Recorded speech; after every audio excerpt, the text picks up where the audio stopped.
All right, yeah, here we are at Laguna Seca, and we'll just take a tour around the track and go over a few notable places.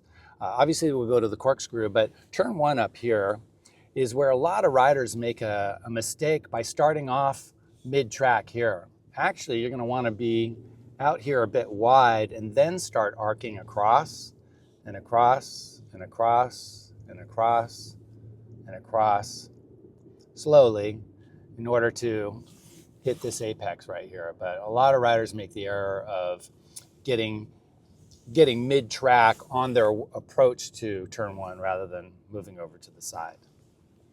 Moving on, we have turn two. It's a comfy corner because you can see most of it, but it's your classic double apex.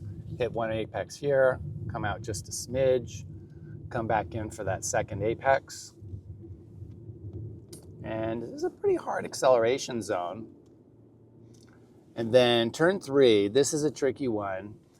If you ever want to see a crash, go to the races here and go on the outside. People are constantly losing the front end on the brakes because they're asking a bit too much. Trailing the brakes in super hard, but it's a fun corner once you get it right. Turn four is very similar to turn three, but the radius is wider. You come in here, it usually just requires a smidge of brake depending on the type of bike you're on.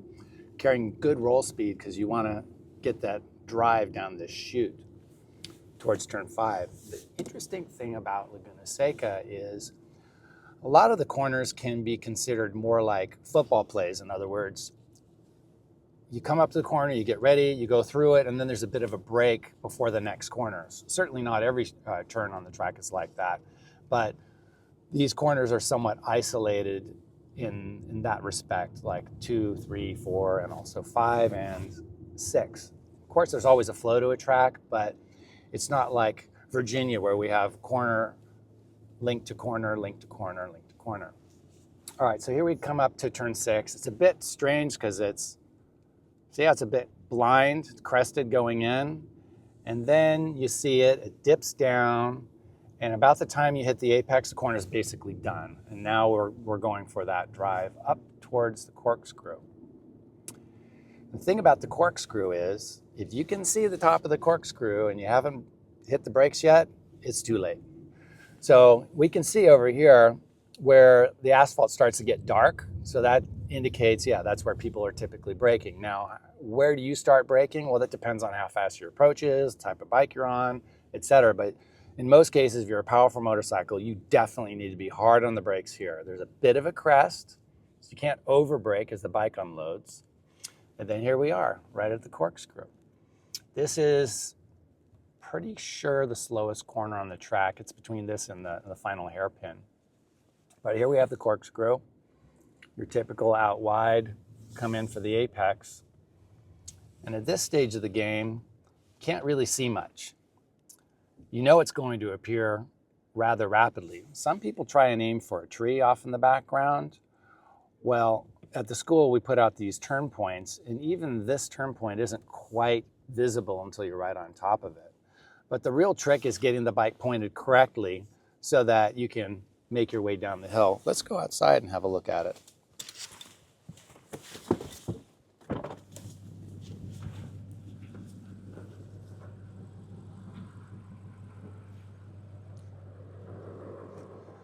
Usually video doesn't do it justice. Now, it's not something to be afraid of going down the corkscrew. It's really more fun and exciting and perhaps a bit thrilling the first time, but it does have this super satisfying feeling as you go down. We've got a little bit of camber and the bike just kind of nestles in, suspension loads up, and feels great for that drive down there. But this is what it looks like from the top.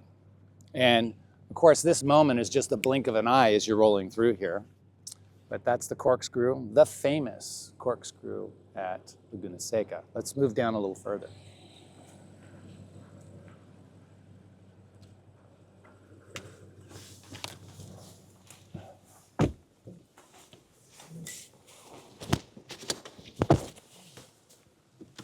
From here, as we go down the corkscrew, you obviously want to try and get that nice apex.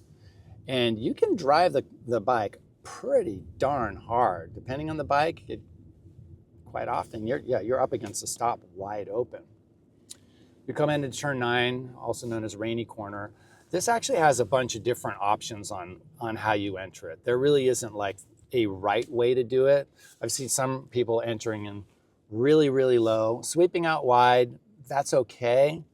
But if you're swept out really wide, you have to be aware that you're covering a much further distance. So it's going to be inefficient from that standpoint, but efficient from the standpoint of straightening out at least the entrance to that corner. But the real critical part is making sure you hit that later apex for the drive down to turn 10. You can usually get it up against the stop, especially on a smaller displacement bike. As you go into turn 10, this is really nice. Problem is that you don't really have much camber to begin with, but you gain it later. So this is an area where you could lose the front going in. But if you can make it down into that camber, that's a real comfortable, satisfying feeling. And then we've got the drive to the final corner, turn 11. Now, the interesting thing about turn 11 is there's a bit of illusion for most riders. If you look at that, we can see the tire wall up ahead, yeah? And the tire wall gives it illusion of being a 90-degree corner, where in fact it's actually much sharper than 90 degrees. It's acute. So when we go in there, we think it's going to be an easy in and out, but it's just a little tighter than it initially appears. And then, of course, coming out of here, we got to run onto the front straightaway. It's just running it up through the gears. And as I mentioned earlier, you want to stay on the right side and then start sweeping across, probably later than you would intuitively start sweeping across. But that's just a quick tour of Laguna Seca with a few little tips and hints along the way.